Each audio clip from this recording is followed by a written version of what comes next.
Met by cheers from supporters, Liberal Leader Christy Clark made a brief stop at Inland Concrete yesterday to endorse Peace River North BC Liberal candidate Dan Davies and speak about BC Hydro's Site C project. Estimates from BC Hydro say energy consumption in the province will increase by 40% over the next 20 years. And so we need reliable power, we need it to be affordable power, and we need it to be clean power.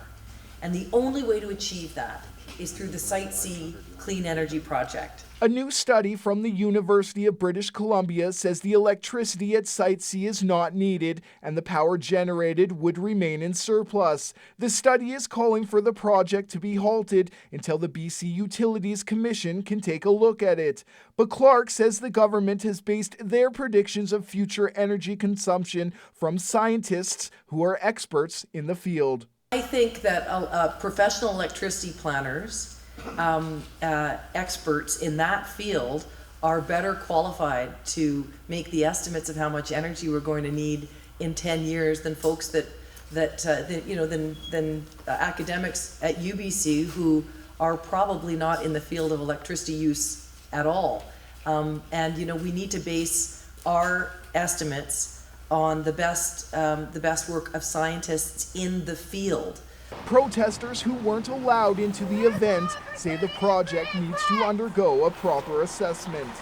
There hasn't been justification for this dam, and it hasn't gone to the BC Utilities Commission, which was established to determine whether Site C would be a good thing.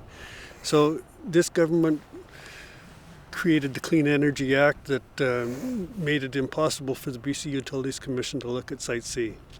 And it is a travesty against democracy for this government to try and push this through. A proper review and assessment and adherence to recommendations from the professionals. Clark also spoke about the jobs the site has created in the region. Right now, over 2,100 people are working on the construction of the hydroelectric dam.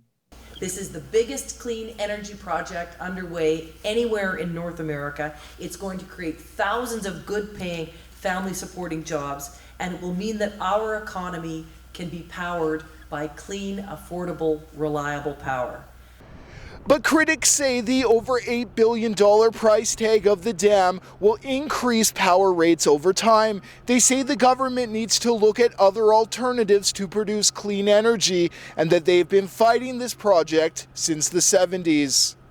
When we went to those hearings, Destiny wasn't even born. Now she has a family, and we're talking about the same issue with way more alternatives, way more experts, way more studies have been done to say this dam is not needed. And more stress on ecosystem services like agricultural land and the ability, like this sign says, to feed 1 million people from the food from the land in that valley.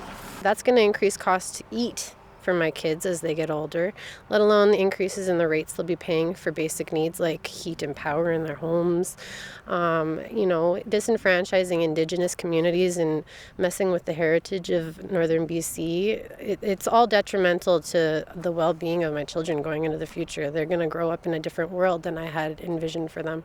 A vision much different than that of the government. We want to make sure that our kids have something after we're gone as well, so we know we can do that with a balance between low rates, which we are absolutely committed to maintaining, at the same time that making that investment in our future. Our kids deserve that from us. Brendan Miller, CJDC-TV News, Fort St. John.